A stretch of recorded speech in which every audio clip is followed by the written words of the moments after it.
Yeah, okay. Yeah, he's the co-host. Jitendra Shetty, Yes, good evening, sir. good evening. Can we start? Yeah. Good evening, everyone. A warm welcome to all of you to this meeting of Rotary Bangalore Junction. Before we proceed, since it's an online meeting, let's follow some ground rules of the online meeting. Request everybody to kindly switch on their videos and switch off their, to unmute themselves or put their mobile in silent mode. And since it's a virtual meeting, I request everybody to kindly switch on their videos so that we feel we are connected. And with this, I welcome everybody once again and hand over the charge to our president, Mr. Ajay Bhavala. Over to you, sir. Thank you. Thank you, Jitu.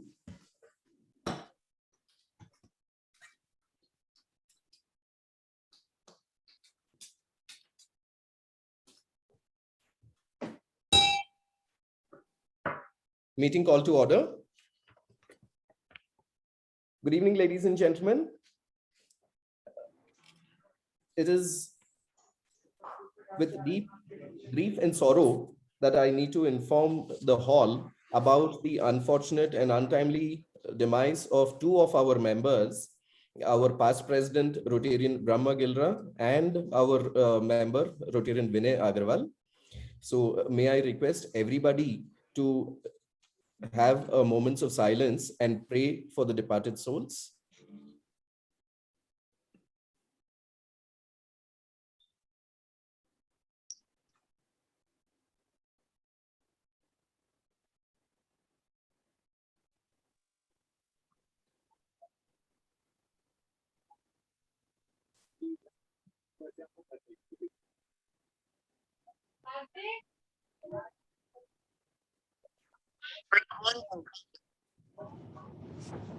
Good evening, ladies and gentlemen, and welcome to yet another wonderful meeting today. I welcome our District Governor-elect Rotarian Jitendra Aneja and our Assistant Governor Rotarian Alimullah Khan, whose presence here today is a testimony to their commitment and dedication to Rotary and their exceptional support to our club, Rotary Club of Bangalore Junction. I welcome you all, sirs.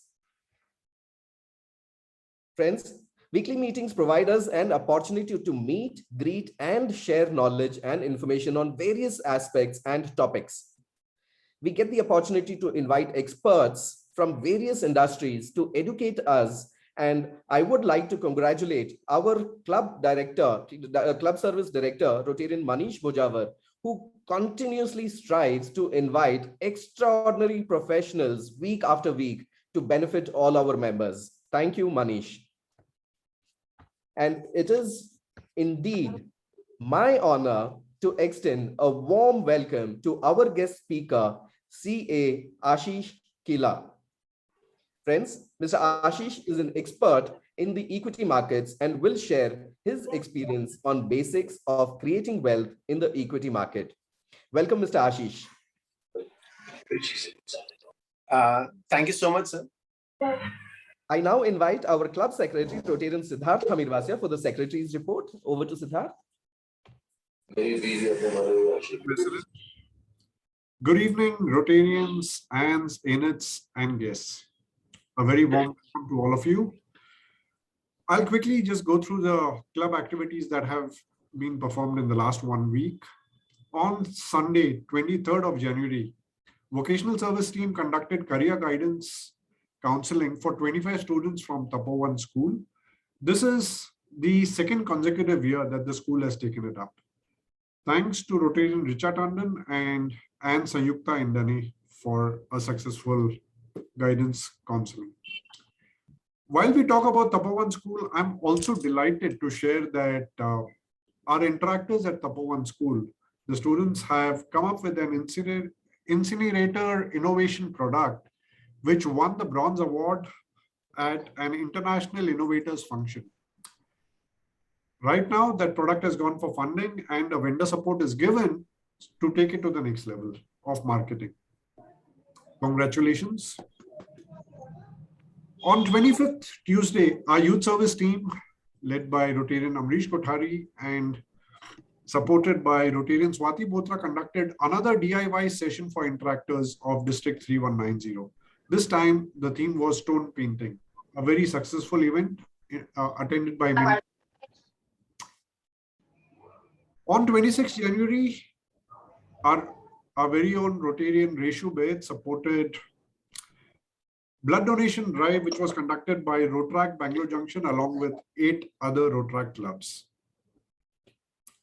Moving on to the special days of Rotarians, Rotarian Sailesh Agarwal will be celebrating his birthday tomorrow. And Sabita and Rotarian Dilip Kumar Churiwal will be celebrating the anniversary tomorrow. And Preeti Kejriwal will be celebrating her birthday on 30th of January. And Preeti Kejriwal and Rotarian Ashok Kejriwal celebrate their anniversary today.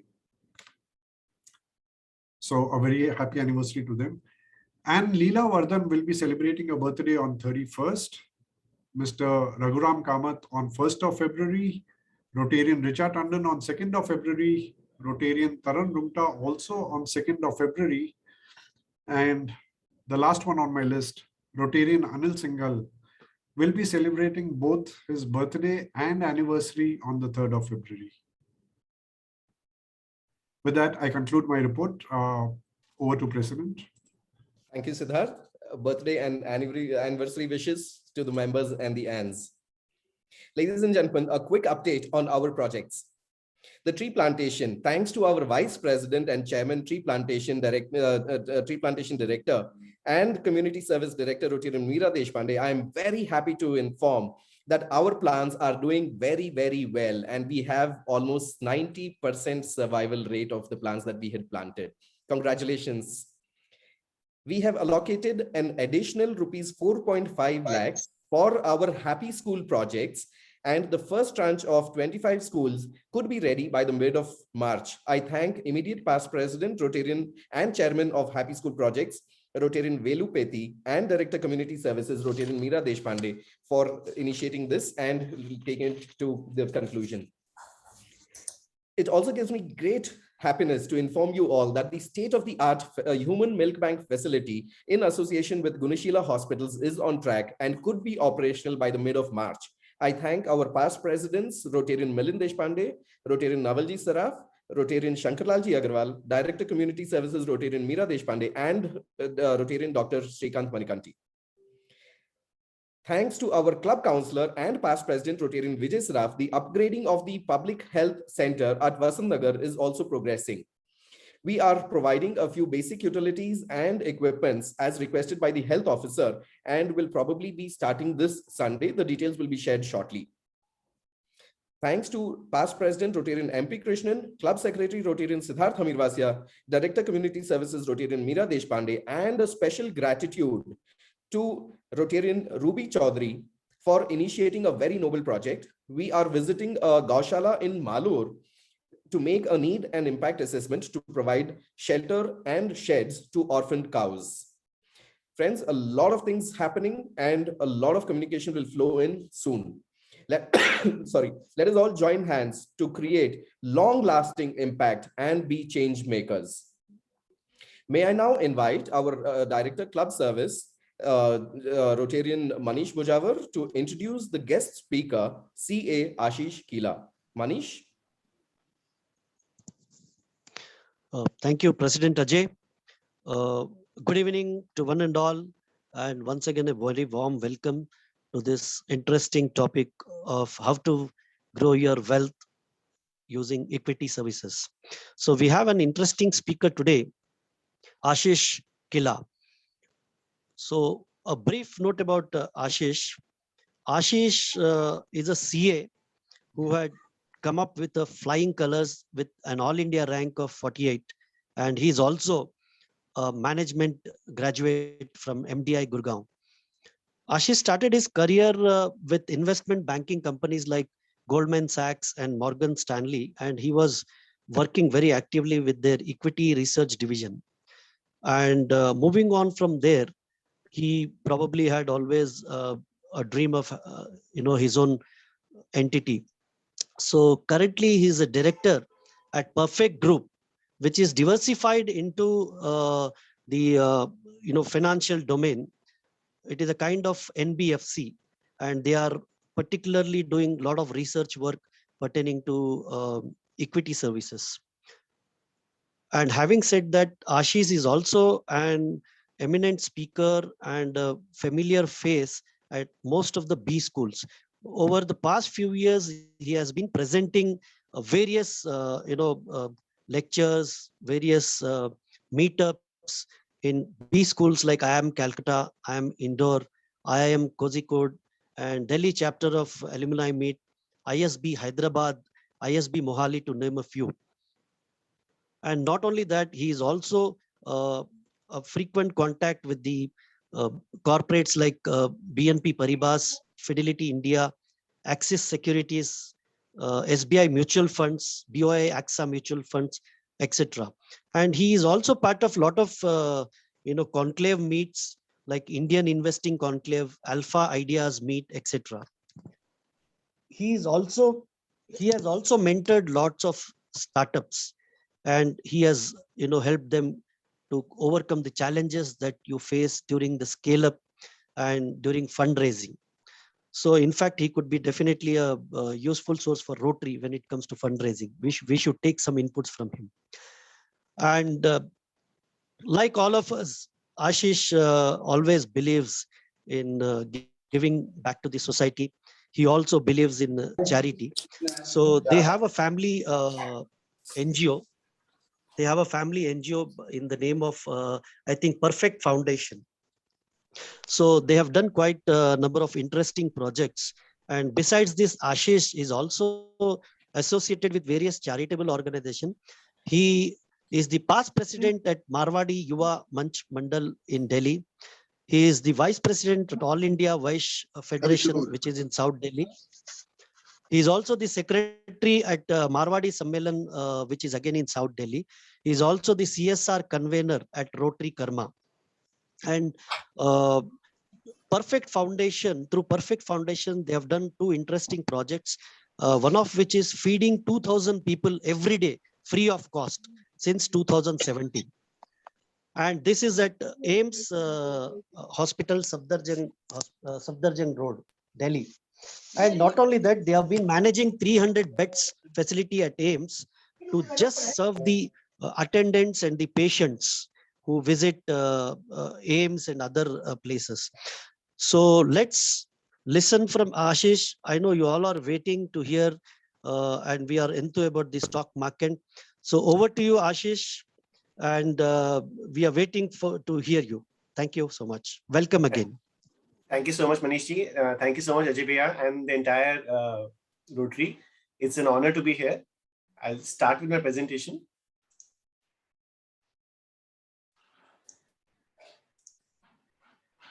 Can you see my presentation? Yes, Ashish. And would request you may please ask your questions in case you feel any questions. Otherwise, we'll take up the rest of the questions at the end. So starting with the presentation. We'll take it at the end. We'll take the question at the end. I think you can just start the presentation. Sure. So basically, our topic today is use equity markets to create wealth. And a standard SEBI disclaimer that we're not SEBI registered. Manishi has been kind enough to give an introduction, so I'll be skipping this. Some institutions where we presented. Our role models where we have learned, and just an acknowledgement from the blessings we have received.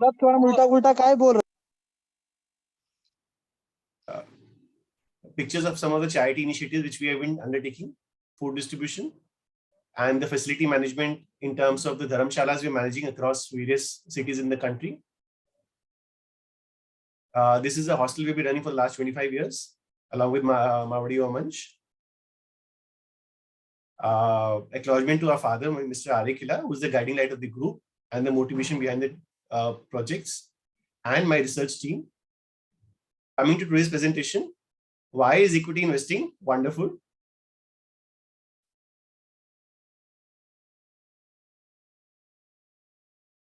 Just a second.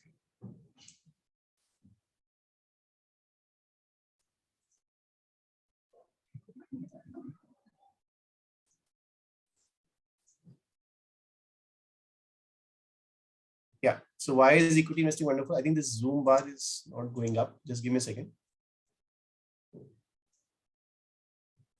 You might have to click more on the right side, and Sorry. on the right side there's more. Yeah, just click that, and there should be something to just hide it. Hide floating mid controls. Yeah. That was very helpful. Thank you. So why is equity investing wonderful? So we hear from the words of Mr. Naval Ravikant. Now, Naval is a great entrepreneur, founder of Angel List, and a prolific writer and investor. And basically, he says you're not going to get rich renting out your time. And whatever wealth we create from work, that is like a linear kind of relationship. So if you have to create real wealth, think in terms of non-linear outcomes, wherein your inputs are not tied to your outputs. Let us expand on this further. So equity investing is like a time multiplier. Tim Ferriss, again a celebrated author and polymath, he's a Fortune's 40 under 40. And he says a brilliant line that be neither the boss nor the employee, but the owner. Own the trains and have someone else ensure they run on time. This is the potential to multiply the most scarce resource which we all have, which is time. Now, this entrepreneurship gives you the opportunity and the ability to scale your time when somebody else is doing your job. Look at some of the richest people in the world are mostly entrepreneurs. Now, I'll again put it in another manner. I was talking to Ajay also a few days back. Think of yourself as an owner of a business where you're investing. A lot of businesses, as we scale up, we hire a professional CEO, we build a team, and the team then does the work for us and gives us frequent reports. Similarly, in stock market also, when we're investing in a company like an HDFC Bank or something, you're hiring the CEO, earlier it was Aditya Puri, now it is Shashi, who is running the operations. You see his credentials, he runs the team, he gives you periodic updates. Every few months, every 3 months, there's a quarterly con call. You get the chance to ask questions to him about his performance, about the working. There's a detailed presentation in terms of a presentation, balance sheet, quarterly update. So something like what we would do in our business, we get every 3 months from these invested companies, which we do. And the best part, you can take exposure in multiple such companies. Today, if I have to open a bank, I will need hundreds of crores plus permission from RBI, which is not easy to come in. Similarly, if I want to open an insurance company, maybe an oil and gas company, I may see trends happening in so many industries wherein either I don't have the chance or the opportunity to participate. Equity market gives you the exposure even with limited capital. And what do we do with the volatility of stock price? Nothing. In the long run, the stock price follows the business performance. So like with our business, we run our business if it is running profitably. Otherwise, we think about it, maybe we close it, maybe we change it. Similar is with the businesses in stock market, that you don't need to bother with short-term volatility. If the business is performing well, in the long run, your returns will be commensurate. And sometimes markets even give you an opportunity. For example, last year in COVID, in panic, businesses which were solid and in existence for years, you were getting them at rock bottom valuations. So that is the benefit. Imagine when you're doing a land deal, you will not get those crazy valuations because it is a one-to-one deal. The seller also knows the price of the land and the buyer also knows. But in case of markets, it's like an auction mechanism. So in an auction mechanism, there is herd mentality. So that is why the opportunity to get great valuations or great prices or great bargains is very high in terms of when there is a panic in the market, which is not there in terms of when doing a land purchase with somebody else.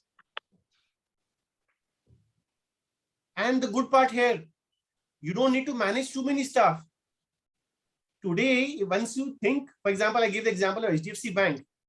HDFC Bank may have thousands and thousands of employees, but you don't need to manage the staff who is coming in the office, which branch manager is on leave. You are just betting that the banking sector will do well. My company is one of the leaders there. I have got a good CEO and he will continue to grow for me. And I have got this partnership at a great price or a great valuation. That's it. You may be partying in Goa or relaxing on a beach, and the team will continue working for you. So you don't need to manage staff. Even the biggest mutual funds, I keep going for seminars and lectures to a lot of these mutual funds who are managing lakhs and crores of AUM. Just imagine how big of the team they have. Maybe 10 people, maybe 20 people for managing that amount of money. That is the power of equity in terms of scale up.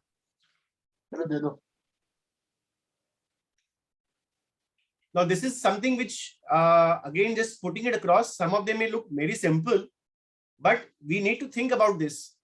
Having our own business versus having equity.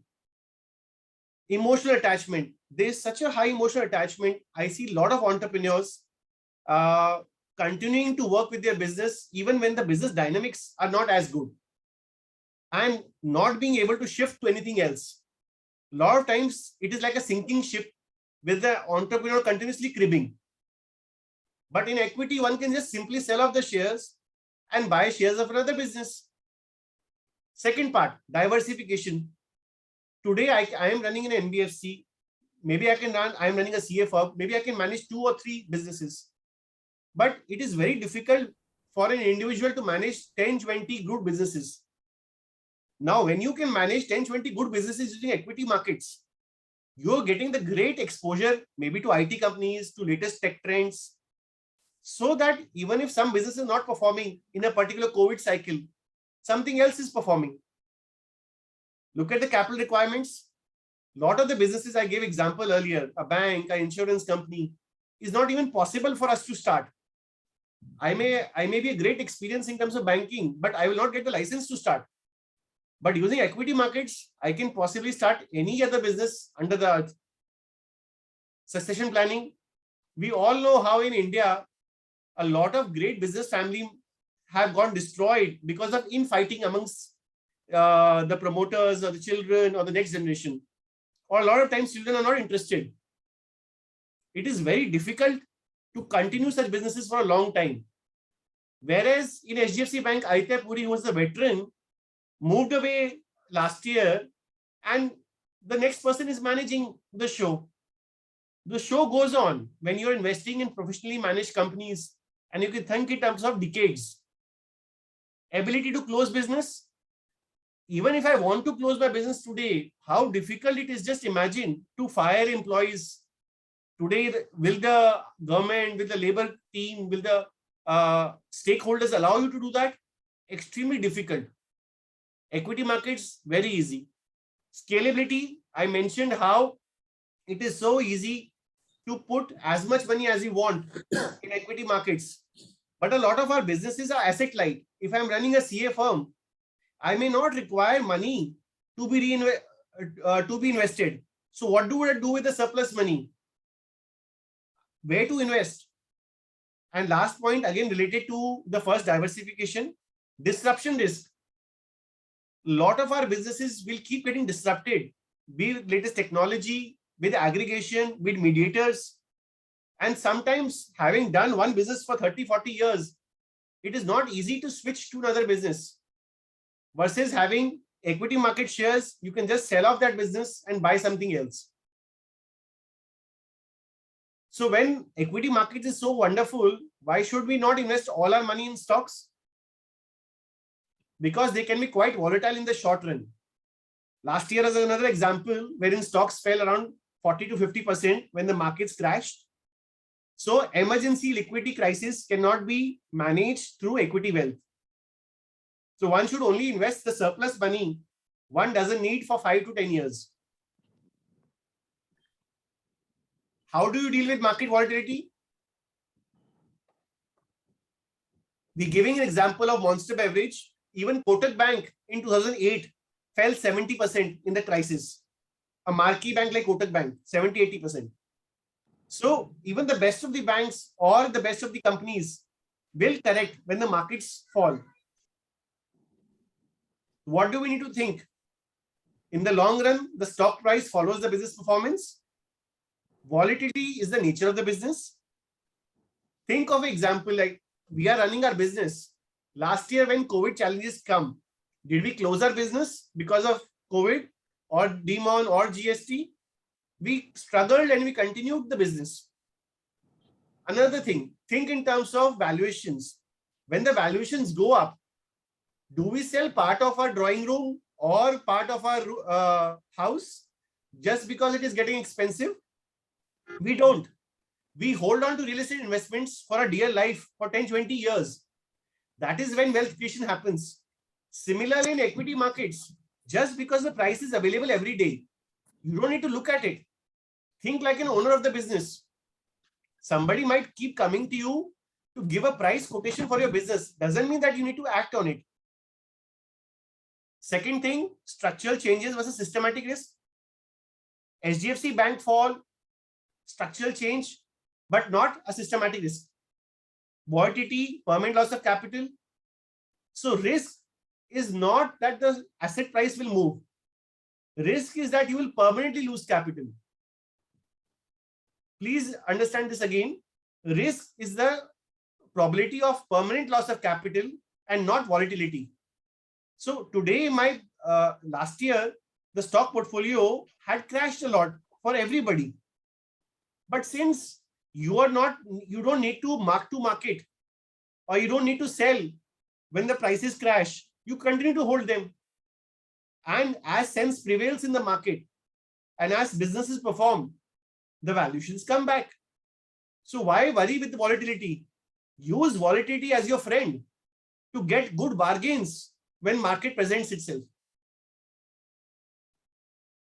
So what is the requirement for direct investing in equity?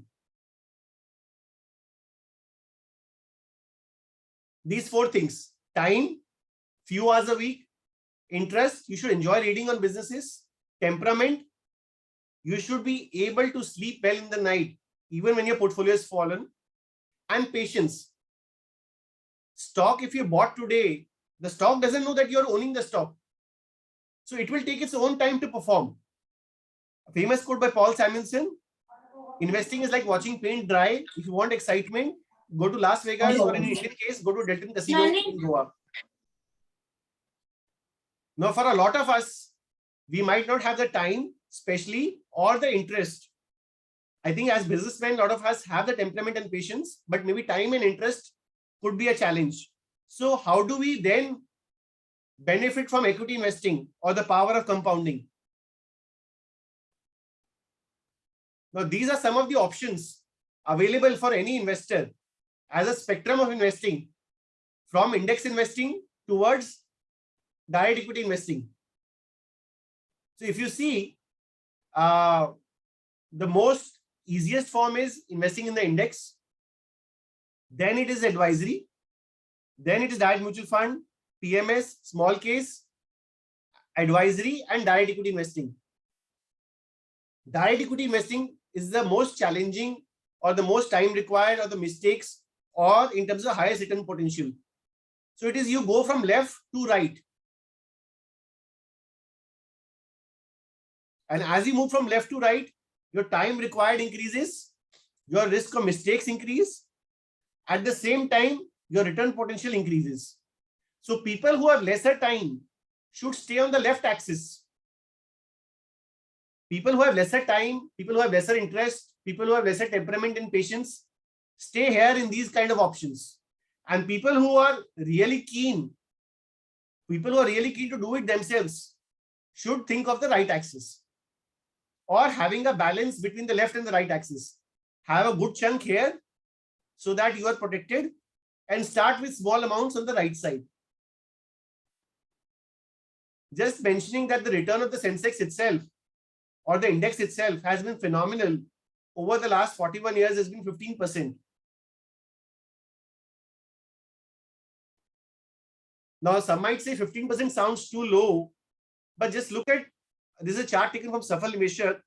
If you just look at the return 30 years, if you earn 17%, you get 100x as a return. And 20% if you earn for 25 years, you get 100x your money. Now that is some serious amount of compounding. When you put that money for that kind of deployment, that is not a lesser amount. Illustrating with another example of SIP, how 12% rate of return for a 5,000 rupees SIP over 30 years will give you 1.74 crores and 15% return will give you 3.46 crores. So this is the power of compounding when you start putting small amounts to work on your favor, on your behalf in equity markets.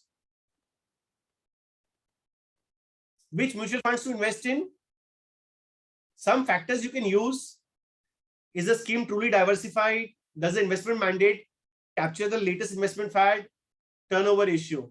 So if the scheme truly diversified, try investing in multi-cap stocks so that the fund manager has the freedom to move across small cap, mid cap or large cap, depending upon the opportunity where he sees. When you're investing in a particular sector fund, say suppose pharma fund or a banking fund, it is you who need to take a decision when to exit, because fund sectors have different time periods in which they perform. 2007-8, it was a real estate sector which was performing. Recently, some time back, pharma was performing. Nowadays, again, textiles, real estate is performing.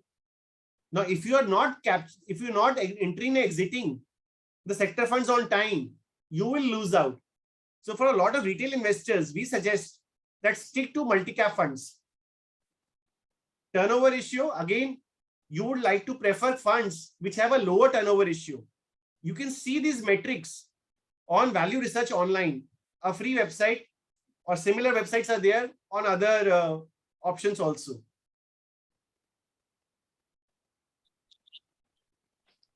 Two funds which are suggested, these are definitely not exhaustive funds, but just a recommendation, just funds which we like.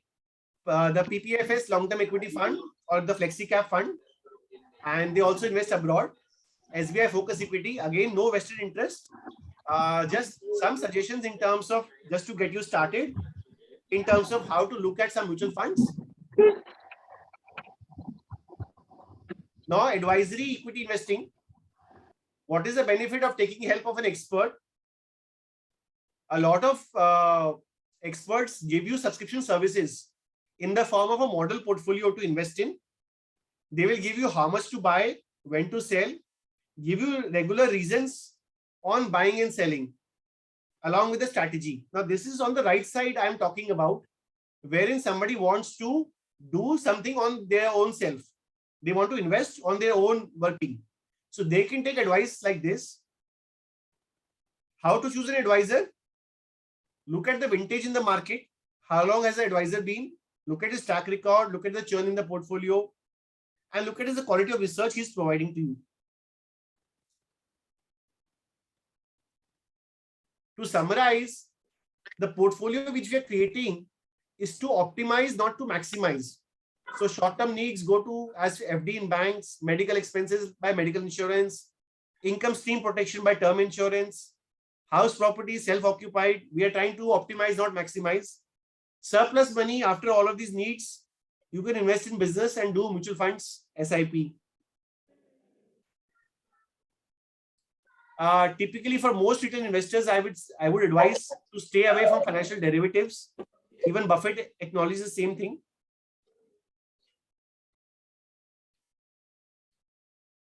So in the equation of compounding, P into 1 plus R raised to power N, the compounding or the real delta, the exponent value, is in terms of number of years. A lot of times I hear my friends giving loans to, say, a builder or other people at very high rates of interest. Sometimes that money doesn't even come back. And then we rue that we lost that money. So rather than maximizing the R, which is the rate of interest or the rate of return, think in terms of maximizing the number of years. So that shift will lead to larger compounding.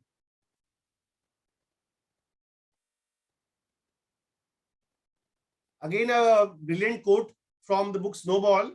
Life is like a snowball. The important thing is finding a wet snow and a really long hill to benefit from it. Again, Einstein says the same thing. Compounding is the eighth wonder of the world. He who understands earns it. He who doesn't pays it. This is a small quiz wherein I would like participants to share their answer. Anybody who has done this quiz before would request them not to participate, and so that others can enjoy. What would be the length of paper if it is folded over 50 times? Can somebody please give an answer on this? Maybe on the chat window.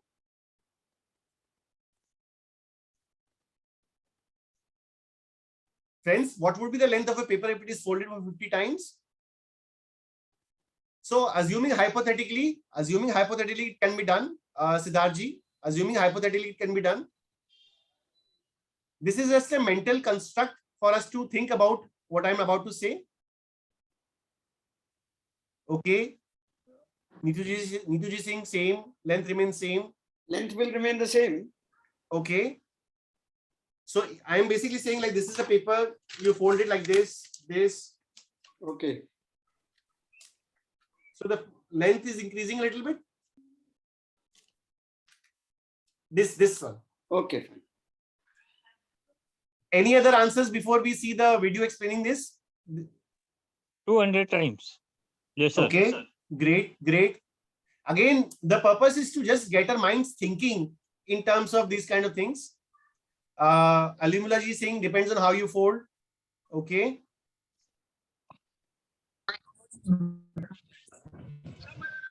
Sarika ji saying it will become small. Anybody else? If you're folding it by the center, I don't think you can get past 7 or 8 times. I agree. So that's why it's a hypothetical thing, but it will bear with me, it will give you a great insight once we watch the video. Okay, I'll just go ahead in the paucity of time. Let's not delay it a lot.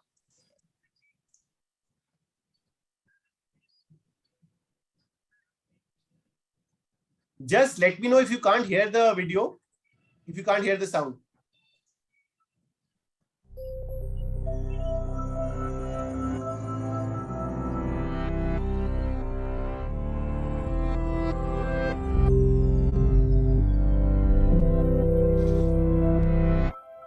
How many times can you fold a piece of paper? Assume that one had a piece of paper that was very fine, like the kind they typically use to print the Bible. In reality, it seems like a piece of silk. To clarify these ideas, let's say you have a paper that's 1,000th of a centimeter in thickness. That is 10 to the power of minus 3 centimeters, which equals 0.001 centimeters.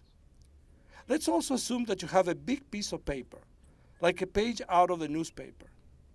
Now, we begin to fold it in half. How many times do you think it could be folded like that? And another question. If you could fold the paper over and over as many times as you wish, say 30 times, what would you imagine the thickness of the paper would be then? Before you move on, I encourage you to actually think about a possible answer to this question. Okay, after we have folded the paper once, it is now 2,000ths of a centimeter in thickness. If we fold it in half once again, the paper would become 4,000ths of a centimeter.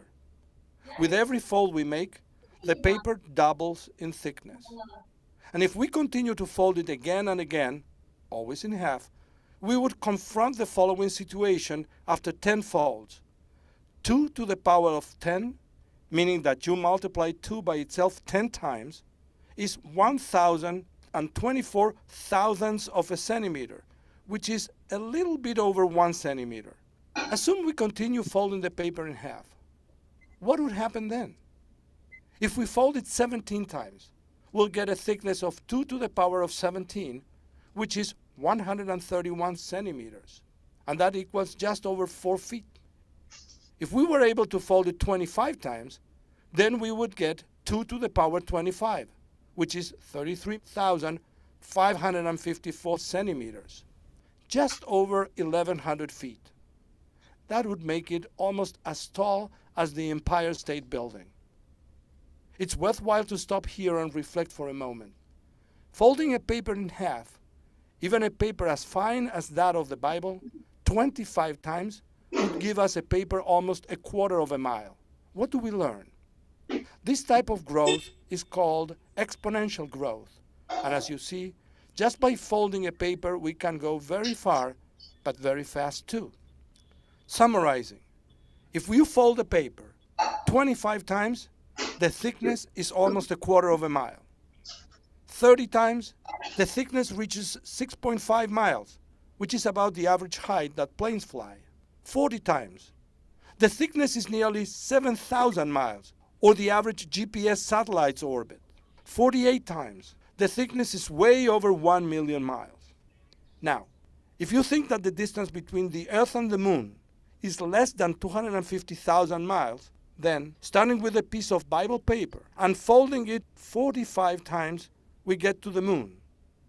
And if we double it one more time, we get back to Earth.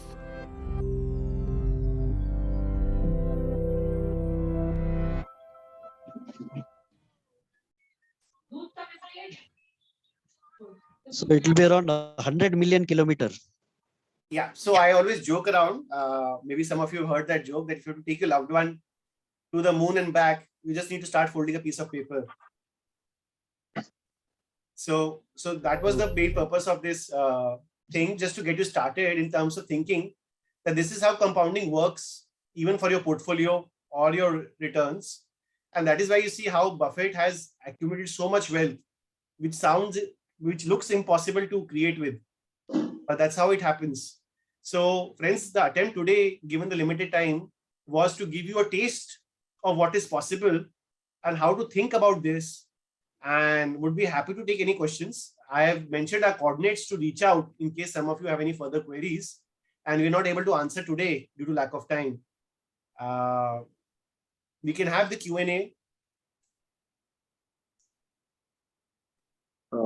Hi, I'm Suraj here. It was a wonderful presentation from your end.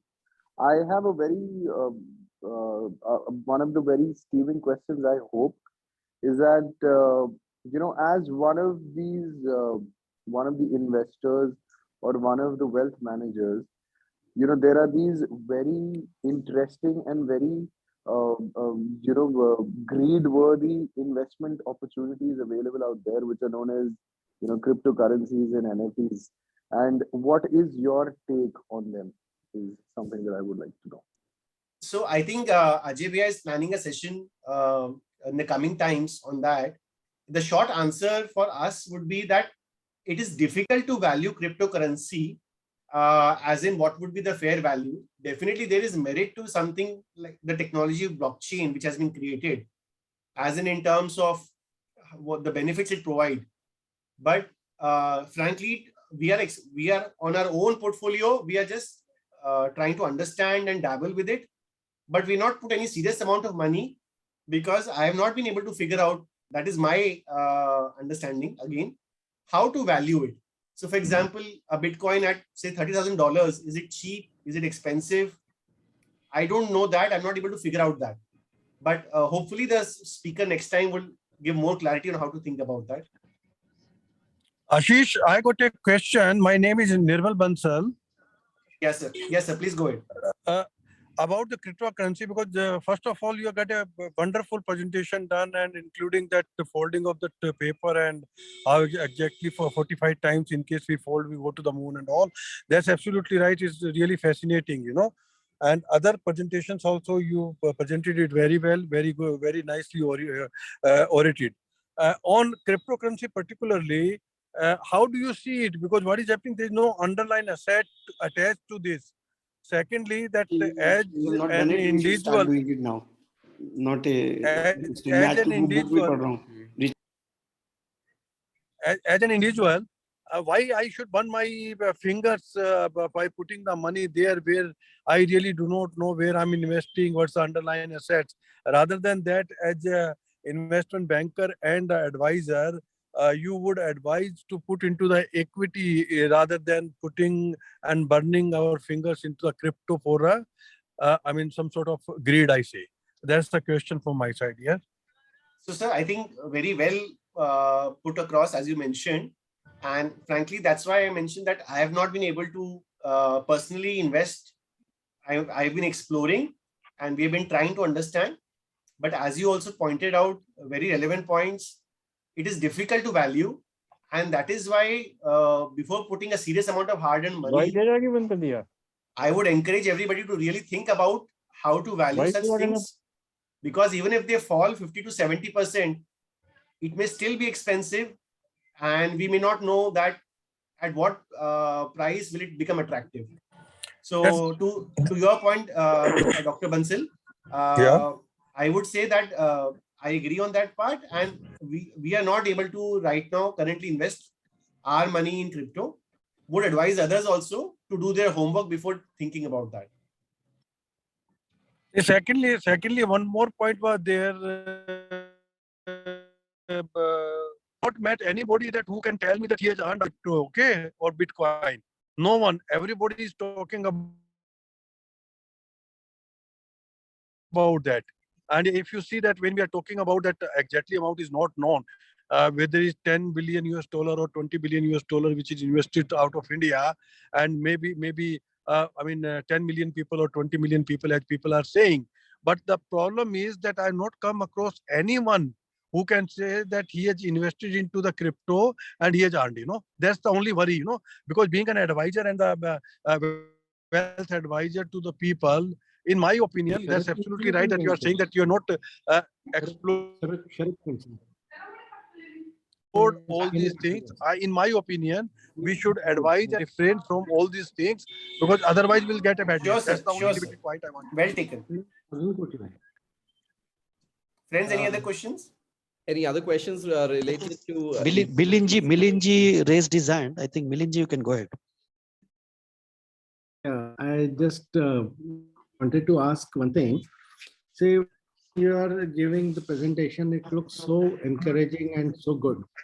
Just last month's letter from Motilal Oswal, if you go through it fully, it just gives a very bleak picture. In last 10 years, the earnings, even in with the stock market and all other things, are not actually very much. On an average, average citizen might have earned around 5 to 7%. So really, you think anyone who is not very good and just believing on mutual fund or something, invest our money into that? So you will always have phases when the markets from a point to point don't perform very well. You will have a phase like that. But over a long period of time, equity indexes generally tend to give around 12% return. Mutual funds tend to give around 15% return, typically. And direct equity investing, provided you do well, you can earn little higher returns. So the matrix one can look at is around 12% return for index investing, around between 12 to 15 for mutual fund investing. Mutual funds tend to outperform the indexes in India because the markets are quite inefficient and there's a lot of governance premium, and still the markets are developing. We have our President-elect Rotarian Neetu Saraf raising her hand. Yeah, hi Ashish. Hi. My question is, in the upcoming budget, which sector do you think will be benefiting most in the stock market? So, ma'am, what I think we suggest people who, now this is again for people who want to do direct equity investing, Yes. and take in mind the precautions which I mentioned. And again, as I said, as a SEBI disclaimer, it's not a recommendation. But what we would look at is which businesses are going through tailwinds. When I say tailwinds is which businesses are experiencing great demand, or because of certain factors, the supply has become, competition has gone down. So let me illustrate with examples. Real estate over the last 5-10 years, prices have not gone up a lot, barring this year. And interest rates are all-time low. And gradually the salary income has been growing up. So affordability is gradually increasing every year. Because of RERA, demonetization, GST, the supplier base would have shrunk by 70 to 80%. And you would have seen in your circle also nearby, a lot of friends who were earlier builders are now doing JVs with the bigger builders. So a lot of consolidation has happened in the industry. So when you see some signs in terms of an industry doing well, that is definitely something, a sector to look for. So a real estate sector, that way is a consolidation and everything. The leading players should do well. Textiles as a sector, because of China plus one, a lot of demand shifting to India as a sector could do well. Banking, to tomorrow the economy picks up, because if everything is doing well, banks are a derivative of the economy, they should do well. Now in terms of specific for the budget, we are not so focused on the budget per se, but more in terms of multi-year tailwinds, so that you can benefit from compounding over the years. That is what we typically tend to prefer. But one can always look into typical stocks with budgets tend to, keeping in mind the general population, they tend to give SOPs to maybe railway related stocks, or maybe to textiles, maybe to other kind of things, wherein mass or public benefit is involved. Typically, we tend to prefer longer term stories. So that would be my answer to that. What is your take on PSU banks? So again, more in terms of, I would say, when you look in terms of a private bank or a PSU bank, a lot of times PSU banks continue to lose market share because of the level of service or governance, or the level of interest or the fire in the belly of the management out there.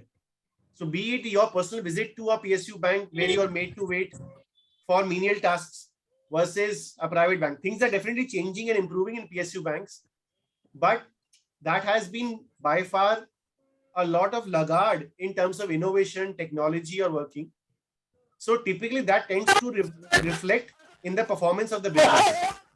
Now, when a business may get too cheap or too undervalued, a price to book multiple, for example, if a PSU bank becomes too low, sometimes you may get that movement upwards, and we call it a one-trick pony.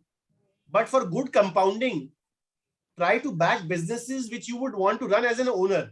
So why I'm trying to build that owner mindset, that between an HDFC bank and ICICI bank versus a Bank of Baroda, which bank would you want to run or own?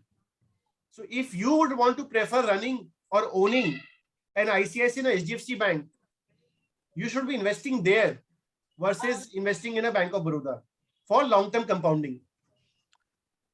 Yeah. We have Rotarian Pradeep Kumar. Pradeep, would you like to come in? Yeah. Sir ji बहुत बोल लिया, चलो खाना खाने जाओ, चलो बहुत बोल लिया। Thank Ashish for taking us to the moon on this paper. My question is about what generally the advice by all experts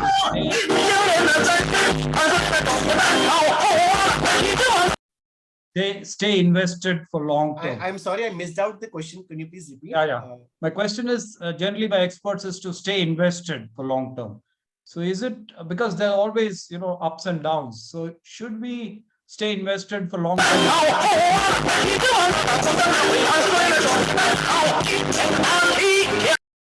Manish, you can mute everybody, and whoever raises a hand, you can unmute them. Yeah. I hope you heard me this time. I'll do that. The last part. So should we stay invested in the long term despite the ups and downs? Years, or should we exit when it's not a peaks? First of all, peaks.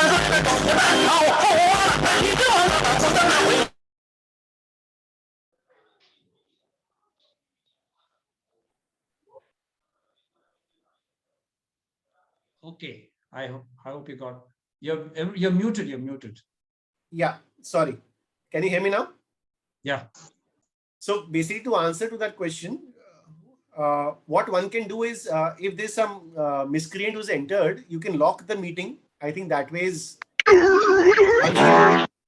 once you exit the miscreant, the meeting he cannot enter. So the host can do that. He can lock the meeting and expel the miscreant so that they won't join again. Yeah. Coming to the question again. I'm trying to do that.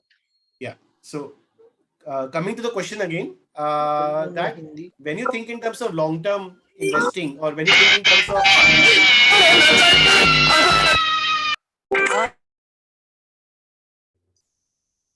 Hey, Manish, can you drop this person, Mohit, who is creating nuisance? And then you can lock the meeting if it's Okay, possible. I'll do that. Can you stop share screen share?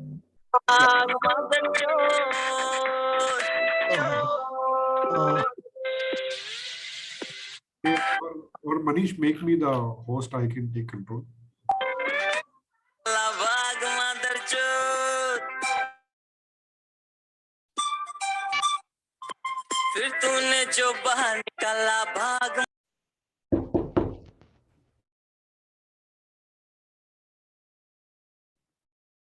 Siddharth, I am giving the host right.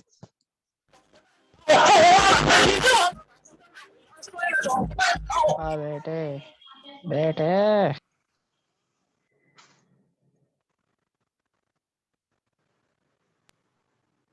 बेड़े वो बेड़े मौज करती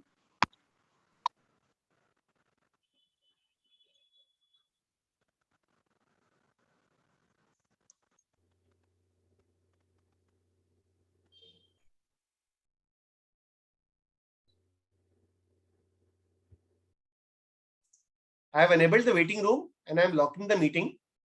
If one can just expel, I think Sarla is there. I'll just expel her out. Yeah, please.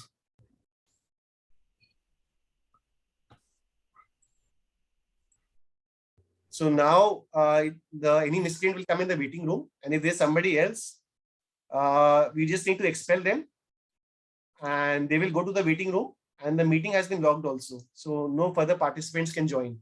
Yeah. So Ashish, please. Sir, there is another person called Raj. He's also Zoom bombing, I guess. Sorry, the name again, please. Sure, some Raj. Okay, I don't see anybody named Raj, but I'll keep an eye out. Just keep an eye out. Yeah, They please typically tend to change the names and then try to do that. Yeah, so if you can just expel them out, they will not be able to join back again, as I have enabled the waiting room and logged the meeting. Yeah. I'll take control from here, Ashish. Please proceed. Sure. So my apologies. I think technology has its other side also. So we are all trying to cope up with that. So coming back to the question, I think regarding the upheavals one sees in the markets. So just think in terms of as an option. Just one second. Who can share? I've changed the sharing settings to only host. Okay. Yeah. So I think of it like you're owning a business. Today we are running our business for 10, 20, 30 years. Till the time the business is suffering, till that time, why do we need to think of selling those businesses? Tanmay, could you go ahead with your question?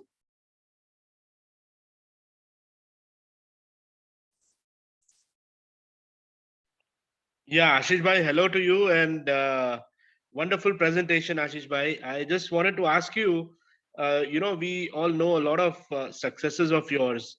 Can you share with us any mistakes which you've done and how we can avoid getting into, costly mistakes,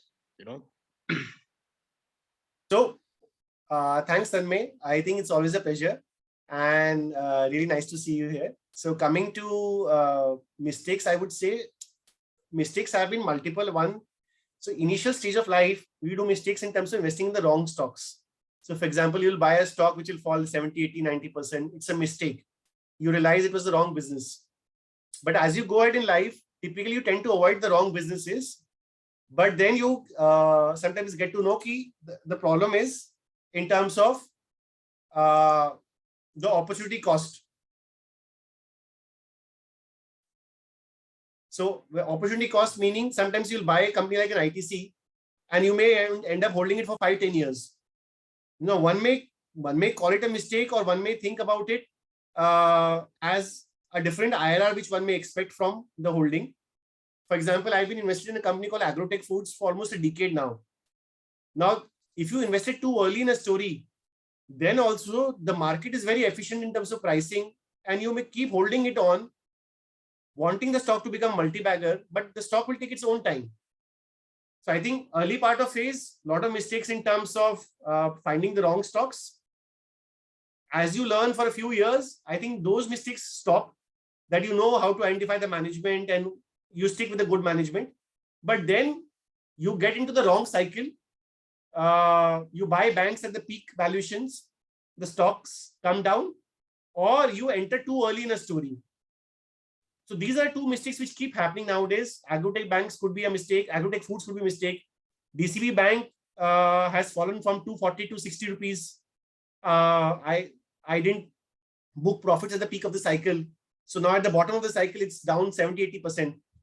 So one needs to think in terms of playing the cyclicality of the business you are also investing in.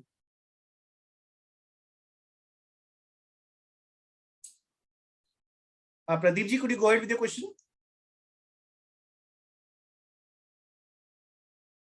Tanmay, any other question? Yeah,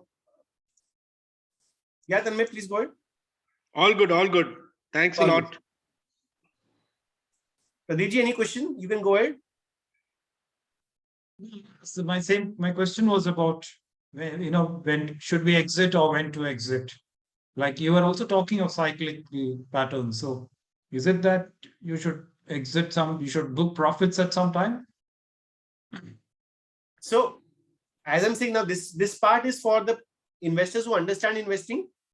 Now this part is the investors who understand investing. For them, it definitely makes sense when the business they're investing is a cyclical business. For example, if you invest in a company like Nestle, there is not much cyclicality in the business. You're consuming food or Maggi every year, the consumption is increasing, you stay invested. But a thing like a bank or a steel or commodity, they go through the cycles up and down. So definitely when you're at the peak of the cycle, it makes sense to book profits because that's the nature of the business out there. Pradeep ji, any follow-up on this? Past President Rotarian Naval Kishore Saraf asking, he's raised his hand. Naval ji? Yeah, Naval ji, please go ahead. Yeah, good evening. How Good do evening, you sir. compare PMS versus mutual fund for a layman who is not very familiar with the ways of stock market? So I think Navalji, thank you for that question. Very insightful. I think the first thing itself is the ticket size. Mutual fund, you can start investing in 500 to 1,000 rupees. PMS is at least 50 lakh rupees investment required. So suppose I have that much amount to invest. Yeah. So just coming, sorry. So just with that difference, now once you think in terms of opportunity, suppose you have 50 lakhs to 1 crore rupee to invest, whether to put in mutual fund or to put here, between the two options, in terms of a PMS is far more freedom or far more open because SEBI says that it is a knowledgeable investor who's putting 50 lakh rupees.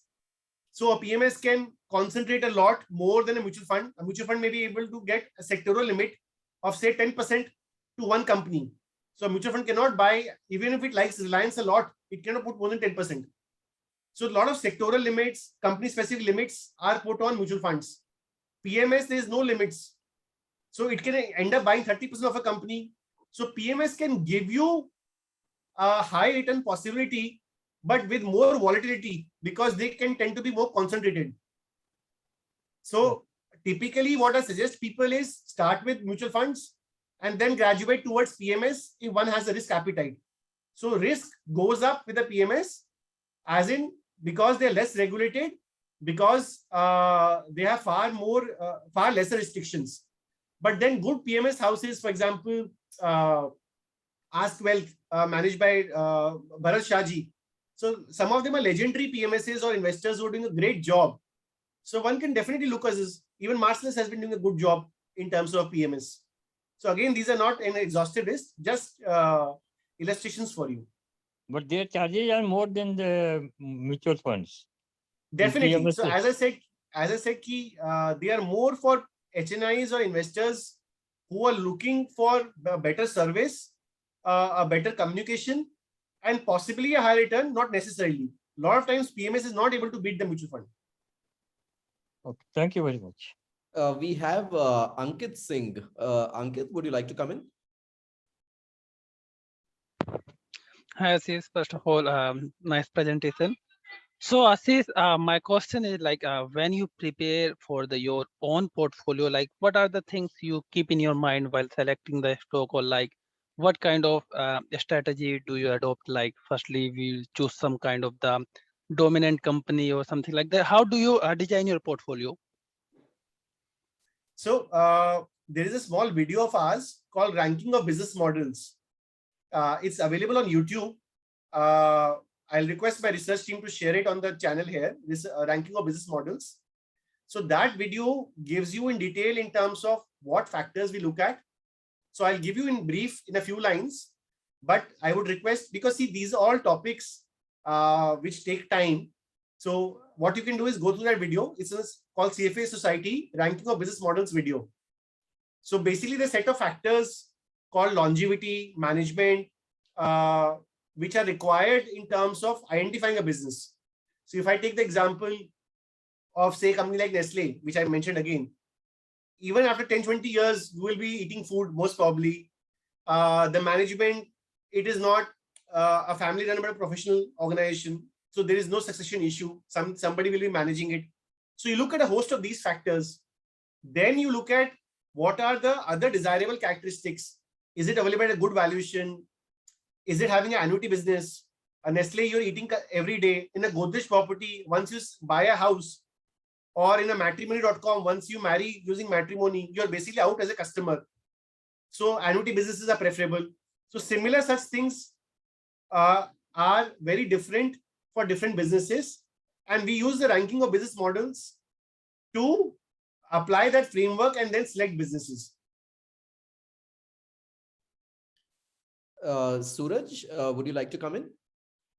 Akshay has shared the link on the chat of the ranking of business models video. So one can look at it, mark it, and watch it later on. Abhayji, would you like to come in?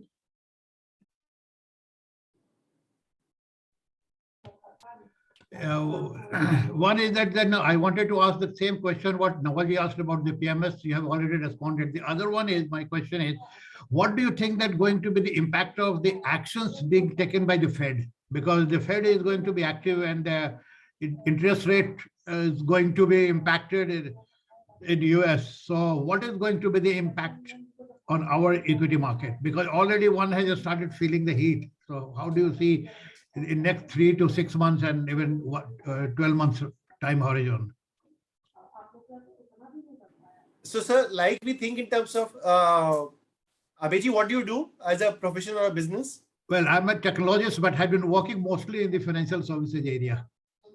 So suppose you were running an IT company, a tech company, yeah, or in your field, or like most of us would be business people. So it doesn't matter what the Fed does, because we will continue running our businesses.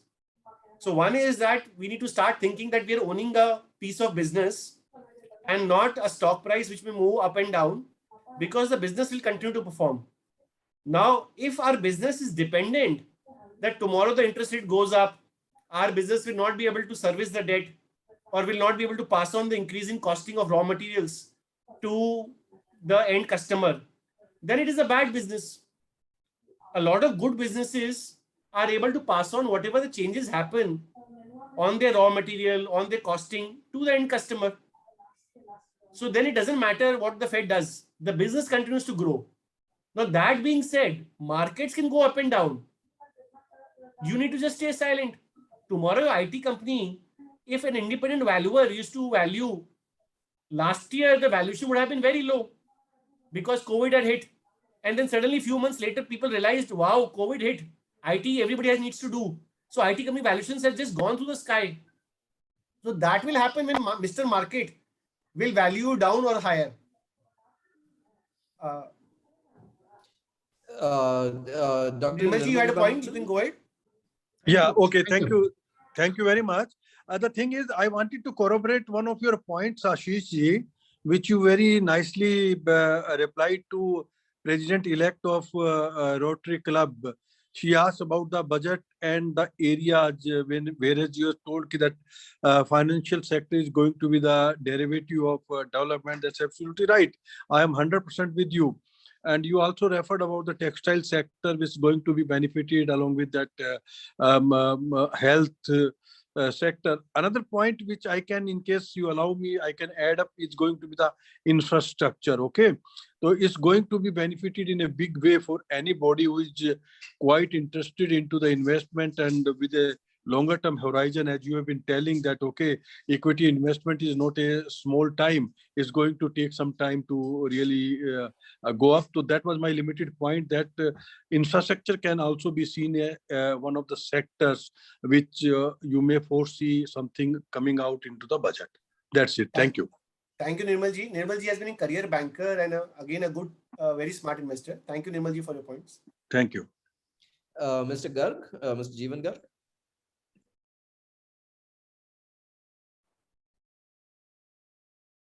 Hello, Ashish ji.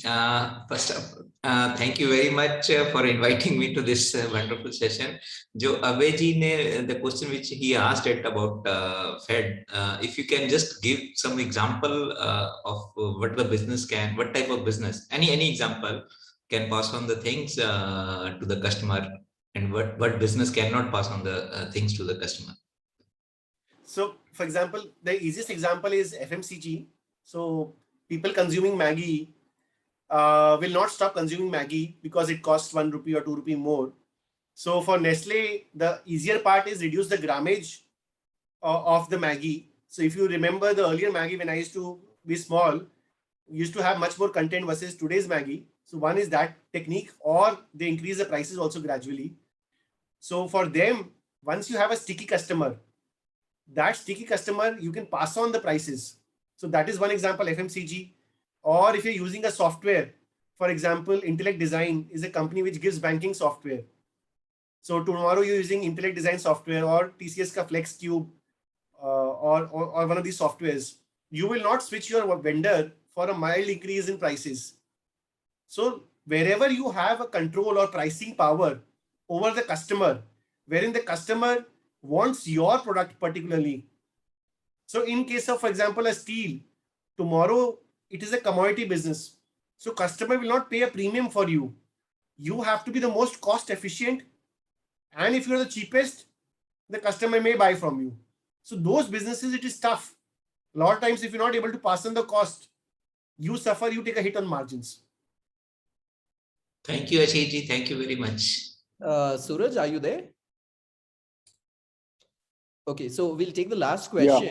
Yeah, Suraj, come in. Sorry, I was unable to unmute my mic due to some settings that the host has created to let go of the miscreants. All right, Ashish, I'm back with another question. So, as a very nascent investor, who's just got into the market when the market is completely, on a crazy bullish run, and everybody is making money and everybody is almost everybody is happy. I tend to get back to this, this interview by, Benjamin Graham back in 1987 to Forbes, when he said, that all bull markets must end badly, right? It is one of these very great quotes that even Warren Buffett has quoted in a lot of his interviews. So I really want to understand from your perspective that, being an investor who has no idea about bear markets, right, who has never invested in bearish markets, how should I handle my portfolio, which is currently, which was created and which is giving me a good amount of wealth and creating a good amount of wealth in, bullish markets? So again, thanks for the great quote, Sundarji.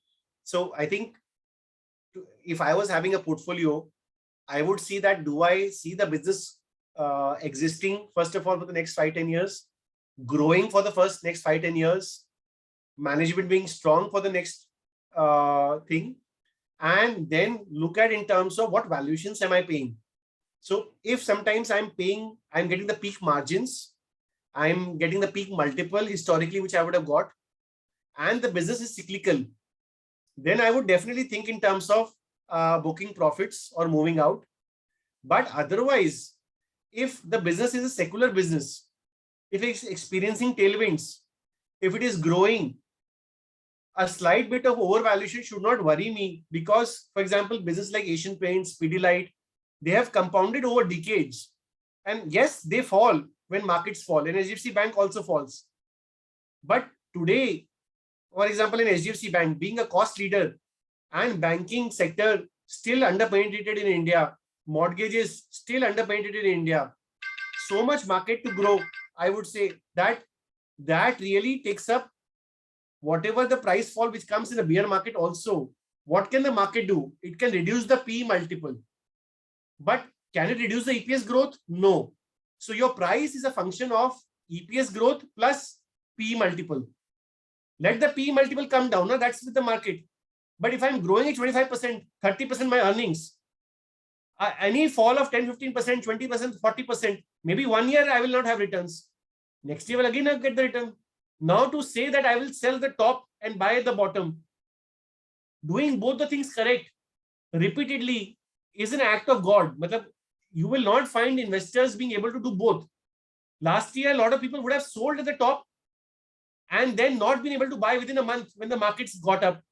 Most of us would have been just, wow, 1 month mein markets were back on track. Again, example of second wave, COVID wave. Second COVID was so brutal for all of us personally. But markets were forward looking and not ready to fall. So you can't time the behavior of the market on both ends, selling and buying. What we end up doing is we end up selling the stock and then we regret, yeah, we missed the opportunity. It is difficult to buy back at higher price. For example, if I have info at naukri.com and it touched 3200 to 1600 in the COVID crash last year, it is back to 6,000, 7,000. Now, if I had sold at 3200, not been able to buy at 1600, within 1 month, it was back to 3,200, then 4,000, then 5,000, then you keep watching. So that exercise is not easy to do. That is the whole point. So unless you see business suffering or the valuations going crazy, don't think of selling much. Vijay Bhaiya, can we just take one question from you last? Abhi Bhaiya, from Vijay Bhaiya, please. Yes. Yeah, Vijay Bhaiya. Suppose I have time and analysis power. So what should be my portfolio, like say 5 shares, 10 shares, 20 shares, 25 shares? आपका तो वैसे ही manage कर देते भैया, tension क्यों ले रहे हो?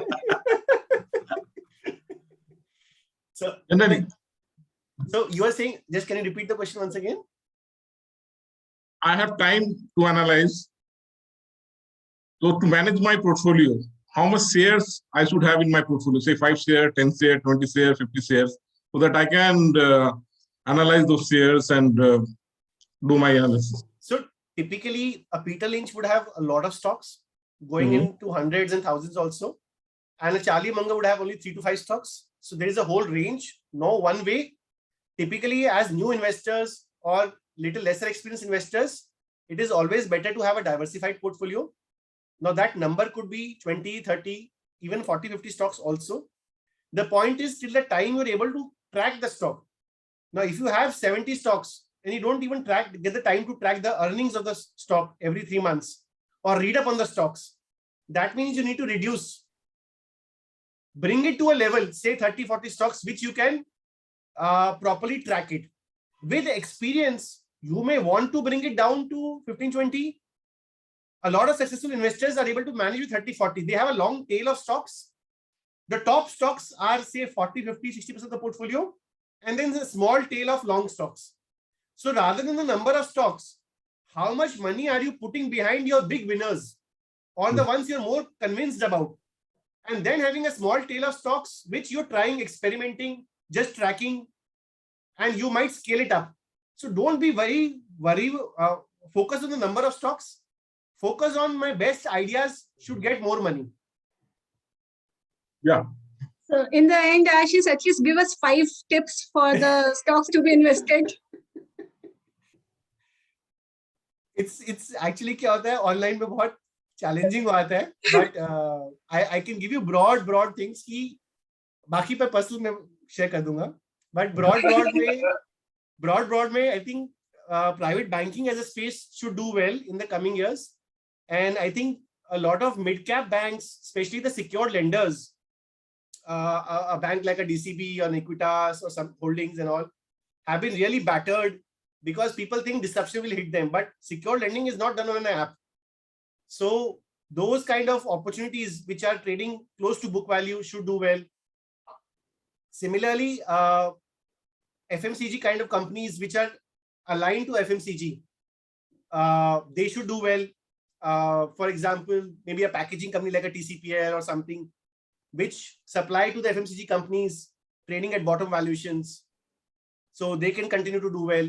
So you need to think in terms of which sectors can grow for a long time, backed by ethical managements.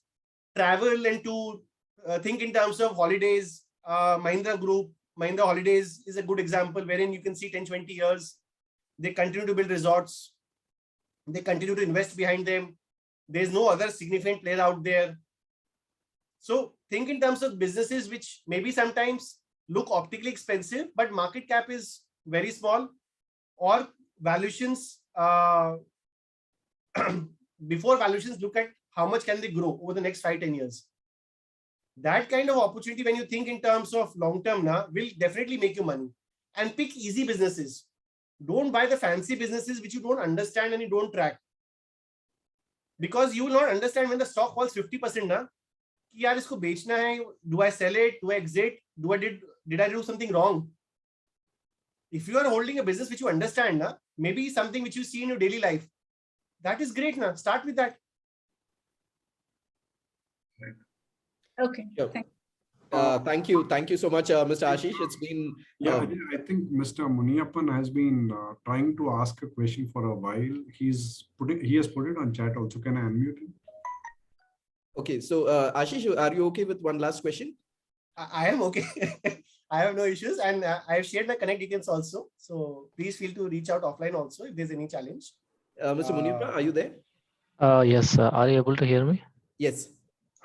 Ashish, thank you so much for your videos. I have seen your YouTube videos, like especially investing in a high quality business without worrying about much. My question is, like when we say high quality business, some business are having a like they can sustain their growth for a longer time. Some can like grow 20%, some can grow 15%, which again, for me, it's good enough. I don't want Yeah, I am listening. Hello. Yeah, he's okay.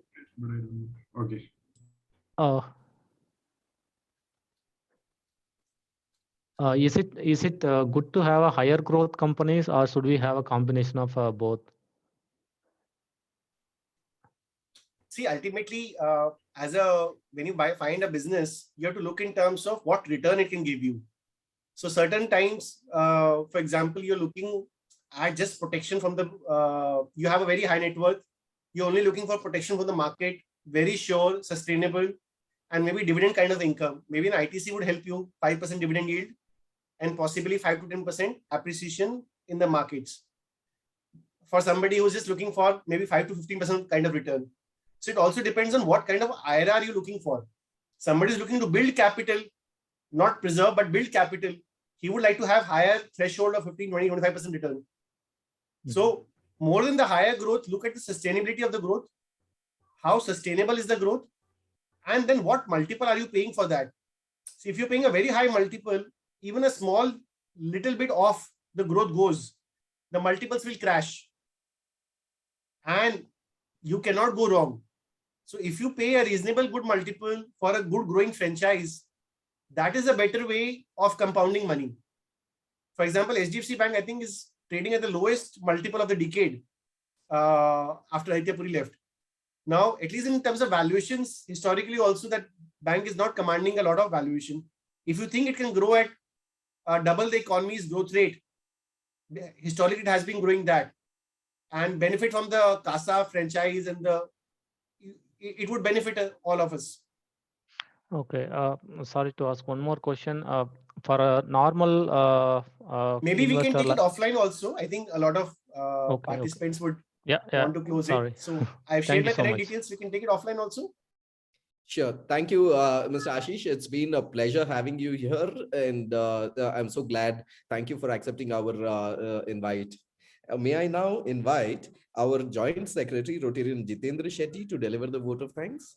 Yeah. Jitendra, all yours. Yeah, thank you, Mr. President, for giving me the opportunity to propose the vote of thanks. On behalf of Rotary Bangalore Junction, I would like to thank Mr. Ashish Kila for taking his precious time out and addressing us. I'm sure your session has not only will help the people who are already invested, who want to exponentially increase their wealth, and at the same time, it will definitely be beneficial for the people who want to enter into equity market. Thank you very much for that. What we also, like your in-depth knowledge about the market. I think you're very candid, and we can make that you are able to answer everybody's questions at ease, and I'm sure they got the satisfactory answer. I'm sure. I mean, even though the time was too short, I think you were able to take us through the nuances of how the equity market works. Thank you so much for that, sir. And I also like all the quotations what you used during your presentation. They were very, very nice and very apt. So all in all, a great session, Ashish sir, and we look forward for many such sessions from you in the near future. I would also like to thank all the members who took time out and attended this meeting, not only from Rotary Bangalore Junction, but from other club as well. And of course, we had few guests also. So a great session, and thank you everybody for making it to the session. And we look forward for more participation from your side in future. Thank you, and it's over to our President Ajay. Thank you. Thank you, Jitendra ji. Very well summarized, and I'm glad. And dear friends, our past president, Rotarian H.M. Sharma ji, had undergone a surgery rather this week, and he's been discharged today. So we all pray for his good health and speedy recovery. He's doing fine. He's got discharged, but nevertheless, let us all pray for his speedy recovery. And with this, I would like to adjourn the meeting.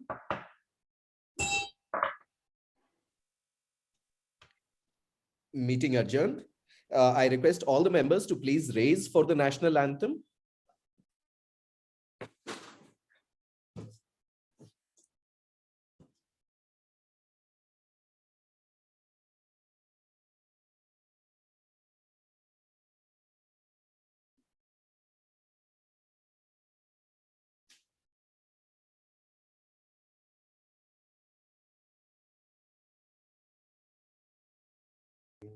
Himachal Yamuna Ganga Uchala Jala Jitaranga Tava Shubha Name Jage Jage Tava Shubha Ashish Mange Gaye Tava Jaya Gata Janagana Mangala Dhayaka Jaya He Bharat Bhagya Vidhata Jaya He Jaya He Jaya He Jaya Jaya Jaya Jaya He Jai Hind.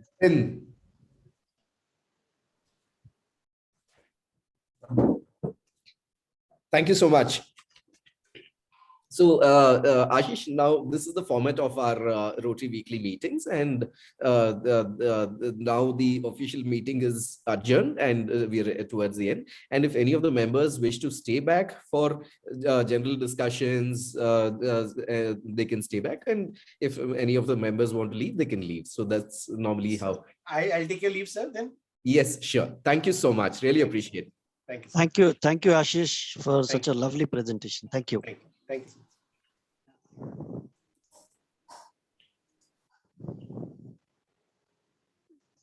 So thanks to all the Junctionites for joining. And thanks to the guests for being here.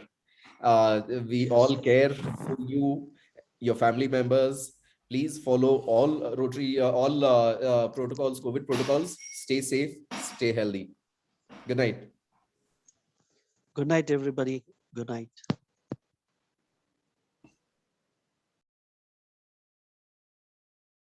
Good night. Bye-bye.